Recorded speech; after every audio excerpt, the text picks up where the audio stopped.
네, 우리 서로 사랑하고 축복하며 우리 서로 인사합시다. 사랑합니다. 축복합니다. 사랑합니다. 축복합니다. 사랑합니다. 축복합니다. 사랑합니다. 네, 저 김미선 집사님 해외에서 또 오랜만에 들어오셨는데 우리 환영합니다. 네, 축복합니다. 자, 오늘 맥주 감사절입니다. 하나님께서는 이스라엘 백성들이 가나안 땅에 들어가서 그들이 농경 문화 가운데 새롭게 정착하고 살아갈 때에 그들이 첫 열매를 거두면 늘 하나님께 감사의 제사를 드리도록 하셨습니다. 그것이 맥주 감사절입니다.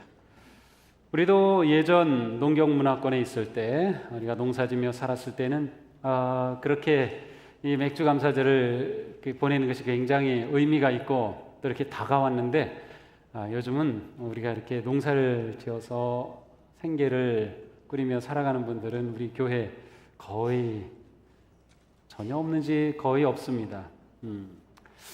그러면 이 맥주 감사절은 이 시대에 우리가 어떤 의미로 이렇게 들어야 할까요? 우리는 1년에 2번 감사절을 지킵니다. 맥주 감사절과 추수 감사절입니다. 이스라엘 백성들이 늘 하나님께 감사의 절기를 지켰듯이 우리도 하나님 앞에 감사의 절기를 지킵니다. 그것은 이 땅에서 우리가 하나님의 자녀로 그리스도인으로 살아가는 그 삶은 하나님께 감사하는 것과 분리될 수 없음을 의미합니다. 감사는 우리 신앙생활에 있어서 아주 중요한, 가장 중요한 그런 중심에 있습니다. 사람이 아주 성숙하고 훌륭한 그러한 인품을 가진 그런 사람이다라고 하면 분명 그 사람에게는 늘 감사함이 있을 것입니다. 신앙적으로 성숙하였다라고 말할 수 있다면 그 사람은 분명 감사하는 성도일 것입니다. 우리가 이렇게 감사의 절기를 지키는 것은 하나님께서 우리에게 베풀으신 놀라우신 은혜를 감사하며 하나님 앞에 감사하는 성도로, 감사하는 백성으로 세워지는 것입니다. 특별히 이 맥주 감사절은 1년 6개월을 보낸 후에 매해 7월 첫 주일에 우리가 예배를 드리기 때문에 1년의 딱 중간을 살고 하나님 앞에 우리의 삶을 다시금 돌이키면서 감사의 삶으로 우리의 태도를 세워가는 거죠. 그래서 어떤 기계, 컴퓨터 무슨 프로그램에 보면 보통 이렇게 리셋 버튼이 있습니다. 그래서 막 이렇게 엉키고 이게 잘 안 되면 다시 리셋 버튼을 누르면 다시 처음으로 돌아가서 시작하는 것처럼 감사절은 우리로 하여금 1년을 살아가는 우리에게 계속 리셋 버튼을 정기적으로 눌러주는 것과 같습니다. 그래서 우리 삶이 하나님 앞에 감사의 삶으로 하나님이 기대하시는 그러한 믿음의 길을 걷게 되도록 해주시는 그런 놀라운 감사절인 것이죠. 만약 우리 삶에서 감사가 넘쳐나지 못한다고 하면 분명 우리의 신앙에는 문제가 있습니다. 건강한 신앙이라고 하면 거기에는 반드시 감사가 있을 수밖에 없습니다. 우리에게서 감사의 표현이 사라지고 감사의 언어가 사라지고 감사의 마음이 사라졌다면 분명 우리의 믿음 생활에는 문제가 있습니다. 어디엔가 문제가 있는 것이죠. 그러므로 사도 바울은 오늘 말씀을 통해 권고합니다. 그러므로 여러분이 그리스도 예수를 주님으로 받아들였으니 그분 안에서 살아가십시오. 여러분은 그분 안에 뿌리를 받고 세우심을 입어서 가르침을 받은 대로 믿음을 굳게 하여 감사의 마음이 넘치게 하십시오. 믿음을 굳게 하여 감사의 마음이 넘치게 하십시오. 그냥 감사하는 것이 아니라 감사의 마음이 더욱 넘치게 하라는 것입니다. 이렇게 권고하는 사도 바울 그 자신은 역시 감사에 충만한 분이었습니다. 그러나 사도 바울이 이 편지를 쓸 때 그의 상황은 그렇게 좋은 상황이 아니었습니다. 그는 로마의 옥중에 있었기 때문이죠. 또한 그는 인생의 마지막이 다가오는 것을 느끼고 있었으며 그가 얼마 남지 않은 인생에 달려갈 길을 바라보고 있을 때였습니다. 이제 그의 모든 삶은 하나님 앞에 거룩하고 아름다운 그러한 삶에 결산할 때가 가까이 왔고, 그의 삶 속에 지금 하나님을 향한 감사의 마음이 넘쳐나고 있습니다. 신앙생활이 점점 성숙해서 마지막 올라간다고 하면 거기에는 분명히 감사가 있을 겁니다. 감사가 없는 신앙의 성숙함, 그것은 성숙함이 아니죠. 미성숙이라고 말할 수 있어요. 예수님은 우리에게 지상의 모든 사역 가운데 감사의 본을 또한 보여주셨습니다. 예수님은 기적을 행하시기 전에 감사의 기도를 드리셨습니다. 제자들과 마지막 만찬을 나누실 때도 예수님은 감사의 기도를 드리시면서 자신의 몸과 피를 새로운 언약과 생명의 몸으로 내어주셨습니다. 그래서 우리는 성찬식을 할 때마다 대감사라고 하는 그런 긴 감사의 기도를 드리며 예식을 행하는 것입니다. 사도 바울도 마찬가지입니다. 그는 감사에 충만하라고 하였을 뿐만 아니라 자신이 감사에 충만하였고, 또한 모든 일에 범사에 감사하는 그런 삶의 본을 보여주고 있습니다. 감사하는 사람은 분명 행복한 사람입니다. 감사하는 사람은 분명 복된 사람입니다. 감사 없이 행복한 삶을 살 수는 없습니다. 그런데 우리는 보통 내 삶이 좋으면, 행복하면 감사한다라고 생각합니다. 그런데 성경적인 바른 접근은 감사하면 행복해진다는 겁니다. 물론 우리가 감사할 때 감사의 이유들이 있어요. 그래서 우리가 복된 행복한 어떤 일들이 있으면 그것을 감사하고 표현합니다. 그러나 이것은 단지 조건적인 감사입니다. 우리가 하나님 앞에 온전한 감사의 사람으로 선다고 하는 것은 사실은 이런 모든 것을 뛰어넘은, 그래서 언제나 감사의 삶을 지향하는, 언제나 감사의 삶을 살아가는 그러한 감사를 말하는 겁니다. 이러한 감사는 우리에게 진정한 행복을, 진정한 복을 가져다 주는 것이죠. 첫째로, 감사하는 사람이야말로 진정 건강한 사람입니다. 마음이 건강하고 영혼이 건강한 사람은 늘 그 입에서 감사의 고백이 있습니다. 하나님을 향한 감사의 고백, 다른 사람들을 향한 감사의 표현이 늘 넘치는 것이죠. 정신의학자이며 인격의학을 창시했던 폴 툴리에는 이런 건강을 이렇게 정의하고 있습니다. 건강이란 병이 없다는 것만을 의미하지 않는다. 건강은 삶의 질적인 문제이다. 육체적, 정신적, 영적으로 구김살이 없는 것을 말한다. 건강은 우리의 마음에, 영혼에 구김살이 없는 것입니다. 구김살이 없는 마음과 영혼은 자연스럽게 그 삶을 통해 감사가 고백이 되고 표현됩니다. 그리고 그 삶의 중심에는 언제나 흔들림 없는 내적 평안함이 가득합니다. 우리가 믿음 생활을 통해서 정말 깊은 영적인 성숙한 세계로 들어간다라고 하면 그때의 우리의 모습은 어떠할까요? 그 중에 가장 중요한 것 하나는 우리가 모든 상황 속에서 내면의 평화를 잃지 않는 것입니다. 내면의 평화가 가득한 사람에게서는 그 모든 평화 가운데 하나님을 향한, 또한 삶을 향한 감사의 고백이 나올 수밖에 없는 것이죠. 이 평강이 우리를 감사로 이끌고 우리가 감사할 때 하나님은 우리의 삶에 진정한 평화를 주신다. 만약 우리가 마음이 병들었다고 하면 우리는 감사하지 않을 것입니다. 이 문화가 병들었기 때문에 감사하지 못하고 있습니다. 병든 세대는 감사하지 못하고 있습니다. 바울은 그 당시에 경건하지 않은 문화를 말하면서 경건하지 않은 문화의 특징이 감사하지 않는 것임을 지적하고 있습니다. 로마서 1장 21절에 말씀합니다. 하나님을 알면서도 하나님을 하나님으로 영어롭게 해드리거나 감사를 드리기는커녕 오히려 생각이 허망하여져 그들의 지각 없는 마음이 어둠으로 가득 차게 되었습니다 라고 말해요. 감사 대신에 그들의 마음이 어둠으로 가득 찬 모습이 그 시대의 타락한, 악한 문화, 악한 세대라고 지적하고 있는 것입니다. 감사가 사라짐은 곧 악한 문화와 세대를 반영하고 있는 것입니다.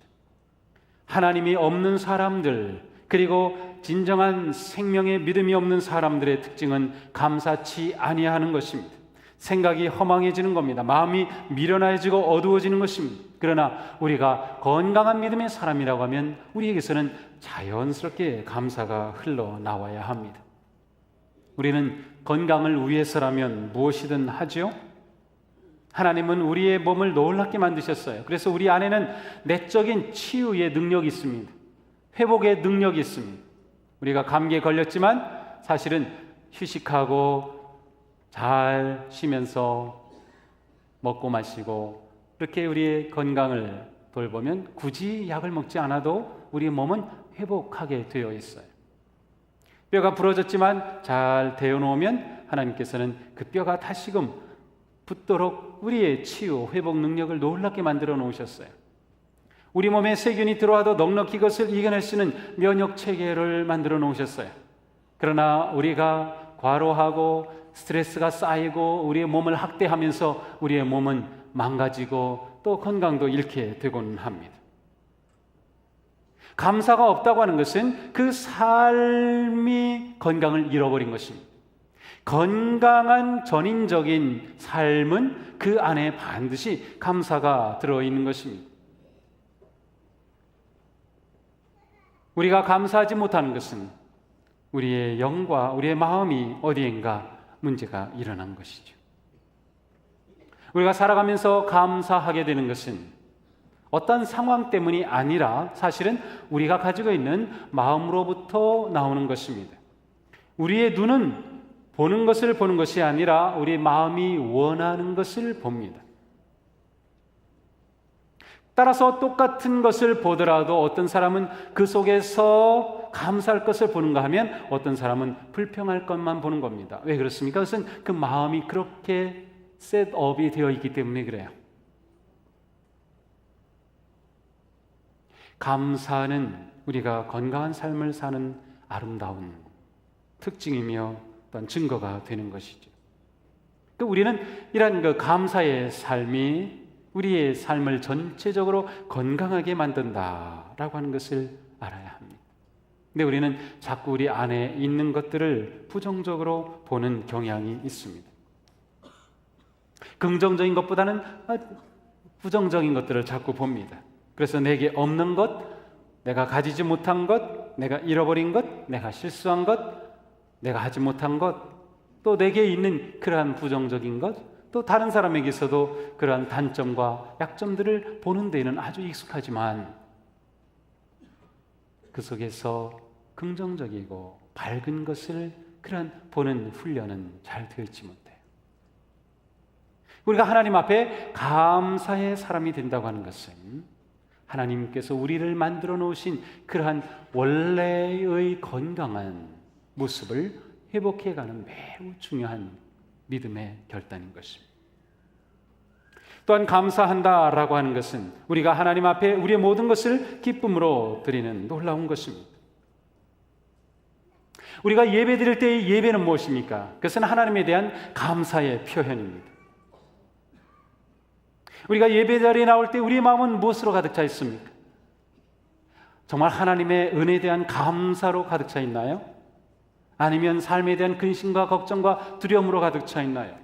물론 우리 삶에는 많은 어려움이 있습니다. 걱정이 있습니다. 근심이 있습니다. 두려움도 있습니다. 그러나 이 자리에 올 때 우리의 마음은 하나님께서 나를 인도하시고 나를 구속하시고 나를 돌보시는 목자가 되어주시기 때문에 이 모든 것에도 불구하고 하나님이 나를 인도하신다고 하는 그러한 확신과 믿음으로 감사의 마음을 가지고 오게 됩니다. 그러니까 우리의 예배는 하나님을 향한 우리의 최고의 감사를 표현하고 하나님을 향한 우리의 감사가 찬양이 되고 기도가 되는 그러한 삶을 하나님 앞에 드리는 것입니다. 감사하는 사람은 그러므로 모든 일에 아주 긍정적입니다. 아주 긍정적인 거예요. 같은 일을 봐도 긍정적으로 그것을 받아들이고 이해해야 합니다. 우리의 생각과 감정이 무엇에 초점을 맞추느냐에 따라서 우리 인생은 결정이 됩니다. 우리가 감사에 초점을 두면 모든 상황에서도 우리는 감사의 자리로 나아갑니다. 그러나 우리의 마음이 불평과 불만에 초점을 둔다고 하면 아무리 좋은 환경이라 하더라도 우리에게서는 불평이 나올 수밖에 없을 것입니다.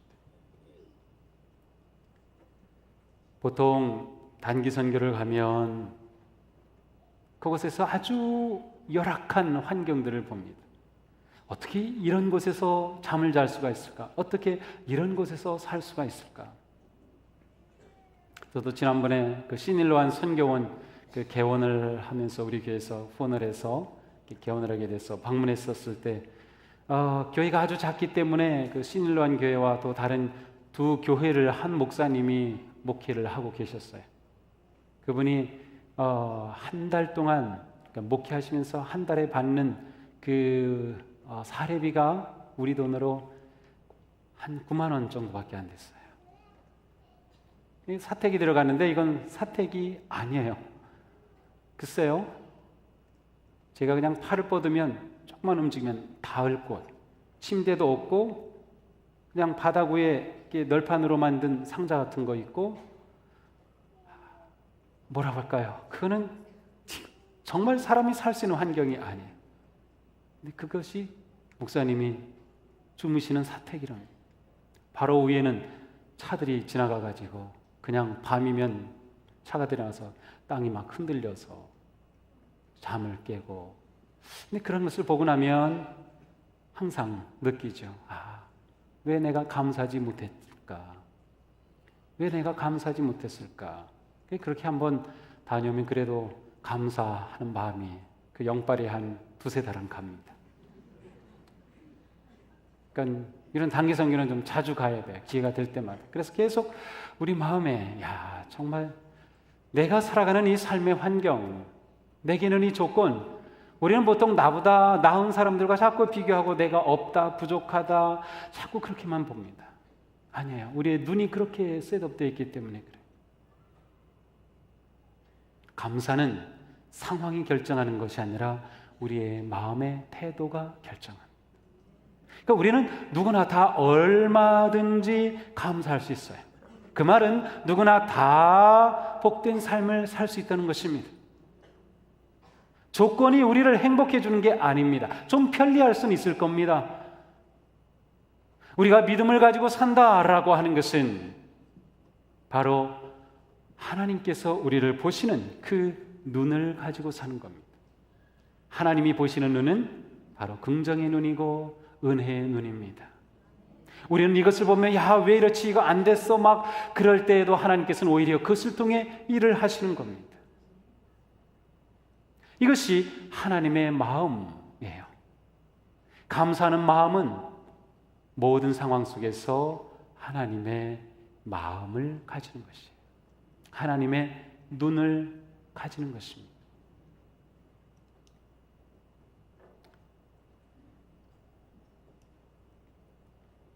우리는 우리 자신의 건강을 위해서 많은 관심을 가지고 이것도 건강이 좋다고 하면 저것도, 참 건강이 좋은 건 왜 그렇게 많아요? 근데 건강이 나쁜 것도 왜 그렇게 많아요? TV를 보면 다 온갖 먹을 수 없는 것들 뿐인데 또 어떻게 보면 먹어야 될 게 너무나도 많아요.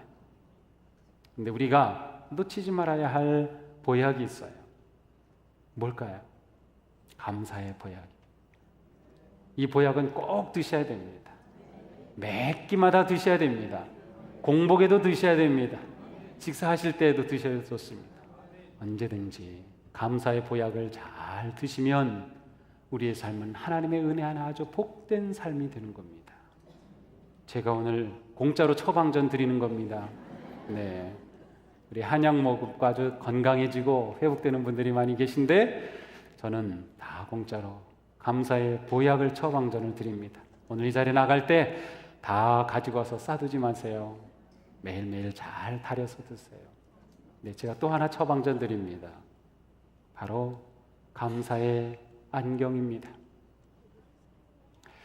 예수님은 모든 일을 감사의 눈으로 보셨어요. 심지어 나사로가 죽어서 무덤에 갇혀 있는데도 예수님은 거기서 하나님 감사합니다 라고 기도를 시작하십니다. 도대체 예수님은 어떠한 눈을 가지셨기에 그런가요? 예수님은 모든 역경과 문제와 심지어 죽음까지도 하나님께서 일하실 기적과 치유와 은혜와 역사의 기회로 보셨어요. 그 믿음의 눈으로 딱 예수님은 모든 것을 보시는 겁니다. 그러니 죽음도 예수님께는 감사였어요. 2만 명이 모여 있는데 그들이 밥을 먹어야 되는데 그렇게 수많은 사람을 밥을 준비할 식당도 없고 그렇게 갑자기 준비할 곳도 없어요. 다 굶주리게 됐어요. 그런데 예수님 앞에 온 것은 고작 보리떡 5개, 물고기 2마리였어요. 이거 가지고 2만 명 먹이나요? 보잘것없는 것. 그런데 그때도 예수님 그것을 받아서 하늘을 우러러 감사하셔요. 이 결핍이, 이 부족함이 하나님의 능력의 기회가 됨을 예수님은 보셨어요. 감사 기도하시고 떼어주는데 떼어줘도 또 있어요. 떼어줘도 또 있어요. 그 많은 사람이 배불리 먹고 12광줄이나 남았어요. 히브리서 기자는 믿음의 주요 완전케 하시는 예수를 바라보자. 그렇습니다. 예수를 바라보고 예수를 따라가는 그러한 방법 가운데 하나, 제가 오늘 무료 처방전 드립니다. 예수님의 안경을 여러분에게 드립니다. 그 안경은 도수가 자동적이에요. 감사에 딱 맞춰줍니다. 원시, 근시, 난시 누구나 다 쓰실 수 있습니다. 자, 오늘 제가 2개 처방전 드립니다. 공짜로 드리는 거예요. 올라가실 때 예수님의 안경을 꼭 쓰시기 바랍니다. 그리고 인생을 보세요. 아, 인생은 이렇게 아름다운 것이구나. 인생은 이렇게 향기로운 것이구나. 감사한 것이구나. 내게 없는 것만 보고 부족한 것만 보고 아픈 것만 보면 인생이 짜증나고 불안하고 두렵고 원망스럽지만 예수님의 마음으로 그 안경으로 내 인생을 보면 우리는 얼마든지 감사할 수 있어요. 우리가 서로 감사한다면, 우리가 서로에게 감사하고 하나님께 감사하며 우리의 모임이 감사로 넘쳐난다면 우리 인생은 분명히 달라질 겁니다. 더 복된 인생이 되는 것은 뻔한 일이죠. 감사하는 사람은 그러므로 믿음의 사람입니다. 믿음에 굳게 서서 감사함을 넘치게 하십시오라고 합니다. 우리가 하나님 앞에 감사하고 우리의 삶을 감사하고 서로에게 감사하며 온전한 감사의 사람이 되는 것은 우리가 가진 믿음에 기초하는 것입니다. 상황에 기초하는 것이 아니라 믿음에 기초하는 것입니다. 예수 그리스도에 대한 믿음, 하나님에 대한 우리의 믿음이 우리를 감사의 사람이 되게 하는 것입니다. 우리에게 있는 믿음은 그저 추상적인 것이 아닙니다. 우리에게는 믿음이 있기 때문에 감사할 수 있어요. 믿음이 있기 때문에 이런 상황에서조차 우리 입에서는 찬양이 나올 수 있어요. 믿음이 있기 때문에 절망적인 상황에서도 우리는 기도를 할 수가 있어요. 믿음이 있기 때문에 그 믿음이 우리에게 감사의 고백과 감사의 삶으로 나아가도록 믿음이 역사하도록 우리는 결단합니다. 믿음이 살아있게 해야 합니다. 내가 가진 이 믿음이 나로 하여금 감사의 반응을 할 수 있도록 그 믿음이 살아 역사하도록 하나님 앞에 전적으로 우리의 삶을 내드려야 하는 것입니다. 감사는 역경을 이기게 하는 하나님의 방법이며 능력의 길이 되기 때문이죠. 자, 우리는 감사를 훈련해야 합니다. 감사가 저절로 되지 않기 때문에 그래요. 아이가 태어나서 자랄 때 부모들이 얼마나 반복적으로 가르칩니까? 감사해야 해. 배꼽 인사시키고 고맙습니다. 고맙습니다. 진짜 수만 번 반복해야 아이가 감사할 줄을 알아요. 근데 점점 성숙해서 진정한 성인이 되면 스스로 감사의 마음이 넘쳐나는 거예요. 우리 믿음도 그렇게 훈련이 되어야 돼요. 감사의 훈련을 하는 겁니다.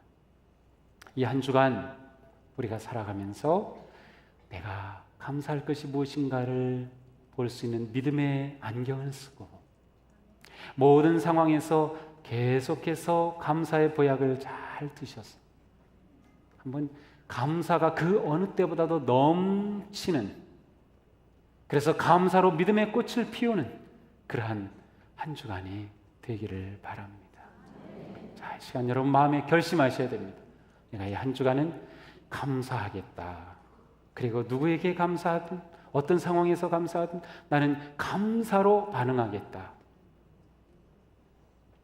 마음에 딱 정하시고 오늘 이 자리 나갈 때부터 여러분 옆에 계신 분에게서부터 모든 분에게 진정으로 감사하는 삶을 통해 하나님께서 주시는 큰 은혜와 기쁨을 누리는 복된 삶이 되시기를 축복합니다.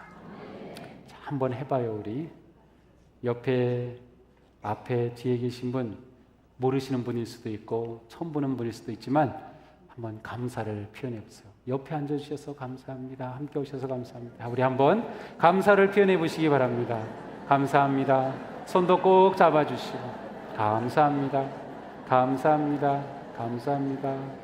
감사합니다. 감사합니다. 감사합니다. 네, 오늘 이 자리에 오신 여러분 모두 정말 감사합니다. 감사합니다. 그래요, 고맙습니다. 우리 기도하겠습니다. 하나님, 저희들이 모든 상황 속에서 감사할 줄 아는 성도가 되기 원합니다. 모든 상황 속에서 감사를 선택하게 하여 주옵소서. 감사를 배우고 자족하기를 배우고 소박한 마음을 지니며 겸손하며 믿음으로 주님을 바라봄으로 하나님을 향한 감사의 고백이 넘치게 하여 주옵소서. 또한 우리가 함께하는 가족들, 친구들, 교우들, 동역자들 서로에게 감사하는 마음이 넘치게 하여 주옵소서. 실패 중에도 감사하고 고난 중에도 감사하고 상처 가운데도 감사하며 아픔 중에도 감사하고 외로움 중에도 감사하고 오직 주님을 사랑하고 신뢰하고 믿음으로 감사가 넘치는 삶이 되게 하여 주시옵소서. 우리가 감사함으로 감사를 통하여 베푸시는 하나님의 크고 놀라우신 은총과 평화를 누리는 복된 성도들이 다 되게 하여 주옵소서. 예수님 이름으로 기도하옵나이다. 아멘.